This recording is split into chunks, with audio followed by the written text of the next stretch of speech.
আপনারা স্ক্রিনে যে কোশ্চেনটি দেখতে পাচ্ছেন এটি 1 থেকে 2 সেকেন্ডের মধ্যে আপনাদের সলভ করা শেখাবো। একটু মনোযোগ দিয়ে দেখবেন। 8.73 আর 4.27 এই দুটো সংখ্যা নিয়ে যদি আমরা অঙ্ক করতে যাই তাহলে অঙ্কটা শেষ হবে না। তো এইগুলোকে আমরা কি করব, এ এবং বি নাম দেব। তো এটাকে যদি এ নাম দিই 8.73 কে, আর 4.27 কে যদি আমরা বি নাম দিই, তাহলে এই জিনিসটা দাঁড়ায় এরকম: a into A into A plus B into B into B by A into A minus A into B plus B into B. তো এটা দাঁড়ালে কি হয়, এ কিউব ওপরে প্লাস বি এর cube by A square minus A B plus B square. এবার এটাকে যদি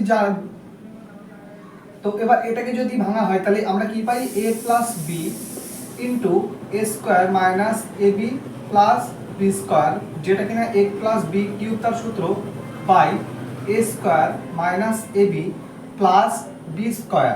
তো দেখুন এটা কেটে যাচ্ছে, আলটিমেট থাকছে কি পড়ে, এ প্লাস বি।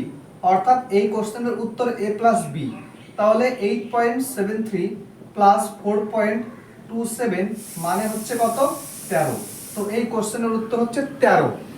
তাহলে প্যাটার্নটা যদি এরকম থাকে তাহলে উত্তর সবসময় কি হয়, a প্লাস বি হয়। অর্থাৎ 8.73 প্লাস 4.27 যোগ করলেই উত্তর বেরিয়ে যাবে।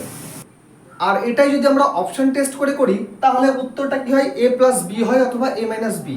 তো আমরা a মাইনাস বি যদি করি 8.73 থেকে, আমরা যদি 8.73 থেকে 4.27 বিয়োগ করি তাহলে 4 পয়েন্ট সামথিং আসে উত্তর, কিন্তু অপশনে 4 পয়েন্ট সামথিং নেই। কিন্তু এটা যোগ করে যদি 13 পাই সেটা অপশনে আছে, তাহলে হয় a মাইনাস বি উত্তর হবে, নাহলে a প্লাস বি। তো a মাইনাস বি করে তো দেখতে পাচ্ছি যে অপশনে নেই, তাহলে কি হবে, a প্লাস বি করে দেখছি 13 আসছে, সেটা অপশনে আছে, তাহলে সেটাই উত্তর।